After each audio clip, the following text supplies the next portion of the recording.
bastante polêmico, como nós já falamos lá na questão do racismo, e cabeludo, né?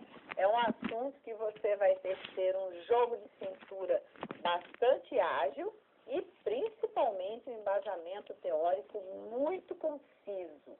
Não deixe de estudar. Vamos então rever tudo aquilo que nós falamos hoje e rever alguns conceitos que ficaram sem serem aproveitados nos dois primeiros blocos. Vamos lá?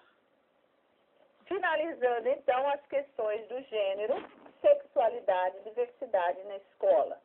Nesta aula, você entendeu o tema da sexualidade, né? O que é a sexualidade, então?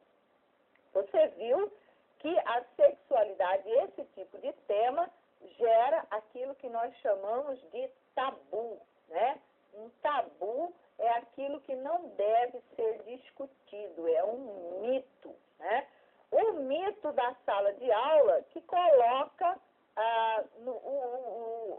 a questão da vida privada, né, na roda das discussões. Isso também é um outro problema, né? A questão da vida privada, a questão de que a escola vai saber o que eu sou, a minha opção sexual. Será que isso é legal? Será que isso não é invasão de privacidade? Então, discutir esse tipo de conceito, né, não quer dizer que você vai forçar o seu aluno a dizer para todo mundo qual é a sua opção sexual. Não. Você vai discutir um assunto, um contexto, um conteúdo dentro de sala de aula sem ter necessariamente que ninguém se posicionar, tá? Todos podem falar, se expressar, mas não há necessidade de você cobrar o que você é, o que o outro é, tá? Também percebemos durante esta aula a questão de que na escola hoje os alunos não têm corpo, não têm desejo. Como é que a escola encara essa questão do não desejo? Os alunos não são aproveitados como pessoas individuais que têm desejos, têm vontades, têm necessidades sexuais que podem não ser aquelas acordadas pela sociedade como normais, né? E a gente coloca esse normais aí entre aspas, porque quem é que criou essa normalidade? Quem é que disse que aquilo é normal? Então, esse questionamento, essa reflexão levada dentro da sala de aula é um tema polêmico, você tem que se embasar bastante, né? E não dá para ficar só volitando em torno de questões religiosas, morais e éticas. Não, você tem que discutir o mundo hoje como ele está, como ele é. Não dá mais para voltar a ser como era antes, né? O passado é muito bom porque a gente aprende com ele, mas nós não podemos ficar nesse saudosismo de dizer, ai, como antes era melhor. Isso não existe, né? Nós hoje temos aí uma nova e imensa pluralidade de diferentes, uma pluralidade de diferentes concepções de vida, de sexualidade, de raça, de cor, de gênero, e tudo isso deve ser lido, refletido e deve ser compreendido dentro da escola. Continuando. Você também conheceu a teoria Queer, né, que é uma discussão do gênero a partir da cultura e não do aspecto biológico, né? Então, essas teorias não é uma só teoria, né? As teorias Queer, elas são vários pensamentos, vários estudos de muitos estudiosos, muitos psicólogos, psiquiatras, sexólogos, que compreenderam que não dá mais para observar a sexualidade, para encarar a questão da sexualidade somente a partir do fator biológico. Há muitos fatores envolvidos nessa questão. E a cultura, a pluralidade da cultura, de onde nós viemos, quem acreditamos ser, o que realmente somos, o que pensamos dos outros, como julgamos os outros, é que vão fazer um leque plural, né, de muitas opções que podem embasar as novas concepções sobre a questão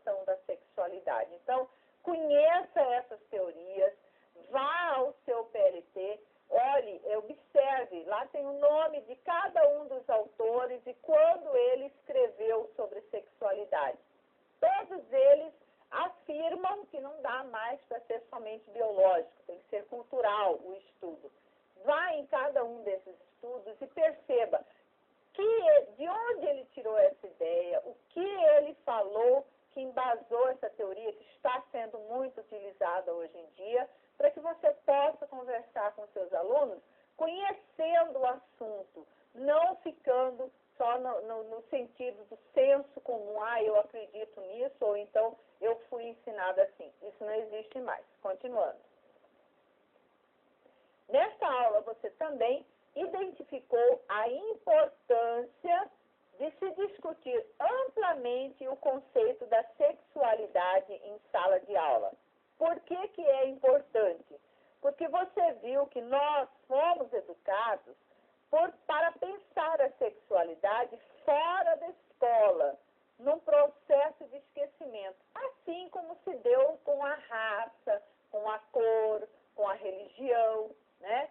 Hoje em dia, há tanto apartamento, né? há tanto distanciamento dessas questões polêmicas da escola, que algumas disciplinas que antigamente existiam no currículo escolar foram até retiradas, como é o caso da Organização Social e Política Brasileira, a disciplina de OSPB, a questão da educação moral e cívica, né, que ensinava os valores, que agora passou para ser da família e agora voltou para ser da escola, e também a questão da religião, que antigamente existiam em todos os currículos escolares, depois foi retirado e agora está querendo voltar nessas discussões de diversidade. Então, nós temos aí nós somos cobaias de um longo tempo de experimentações pedagógicas. E agora nós temos a oportunidade de discutir isso amplamente na escola. Mas não é uma discussão fácil.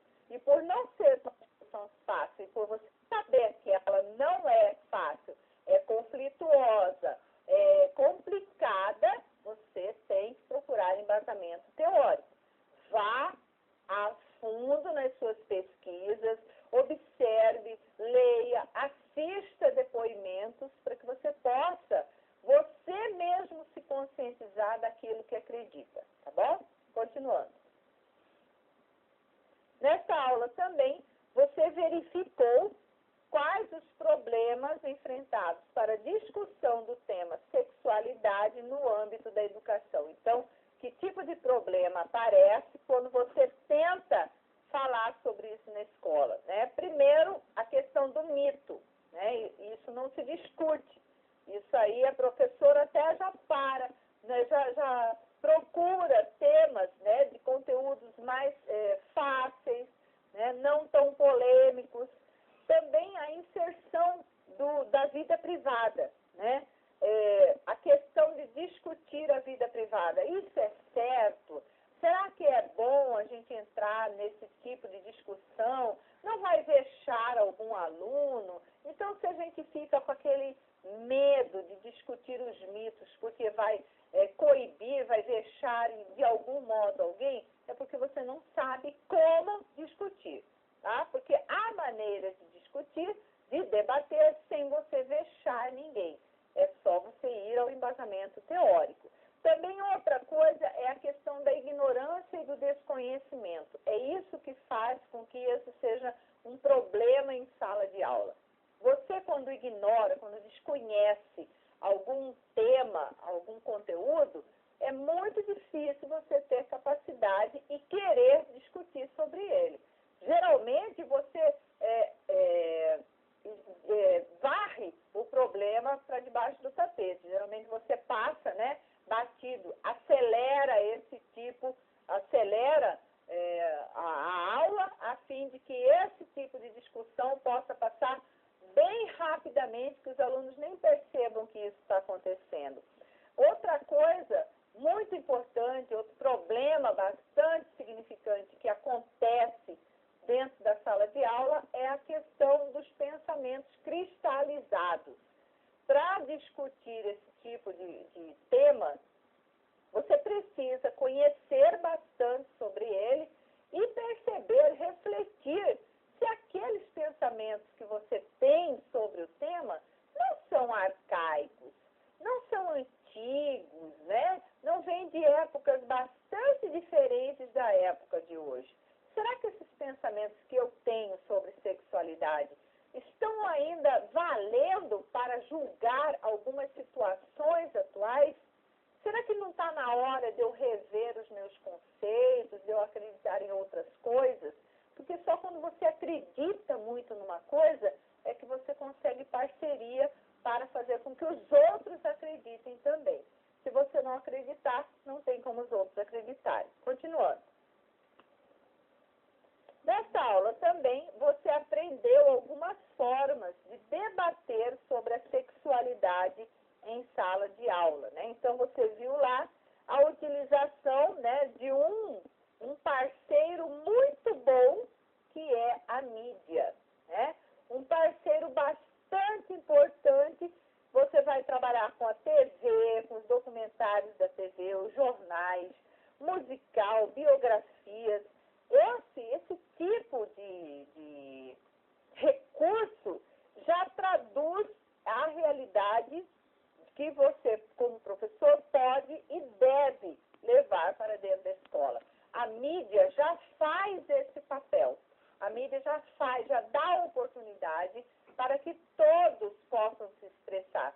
Você já vê casamentos entre pessoas do mesmo sexo, adoção de crianças por pessoas do mesmo sexo, a discussão polêmica que isso gera frente à justiça, aos grupos sociais, aos grupos religiosos, às ONGs, né? Todo esse tipo de informação você pode utilizar como recurso para uma aula, que vai ser uma aula excelente, porque os alunos eles vão conhecer além daquilo que eles acreditam.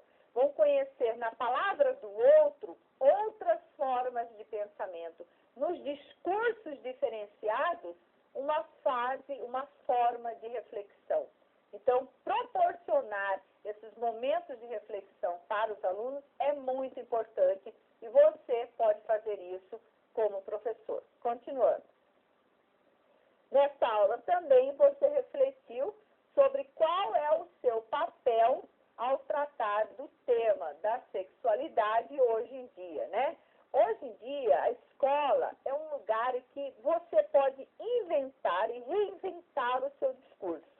Nós não temos mais que ser aprisionados por essa consciência que se questiona sempre, preocupando-se muito com a justiça, com a ética e não ferir o outro. Hoje, na escola, nós temos a oportunidade de redescobrir tudo aquilo que já foi descoberto. Repensar isso, refletindo bastante e refazendo os nossos pensamentos. Já falei em aulas anteriores que nós não somos postes, que apesar de iluminar, não saímos do lugar. Não, nós somos aves que devem sempre estar em constante movimento, procurando novos horizontes. Continuando. Para terminar, né, nós temos aqui um pensamento de Freud. A sede de conhecimento parece ser inseparável da curiosidade sexual. Então, vejam bem que ele frisa essa questão da ignorância para que você entenda a sua sexualidade. A lógica freudiana aqui aponta para a necessidade de apropriação por nós de novos discursos. Nós devemos experimentar outros modos de ser, de pensar, de desejar. Não há matriz, não há modelo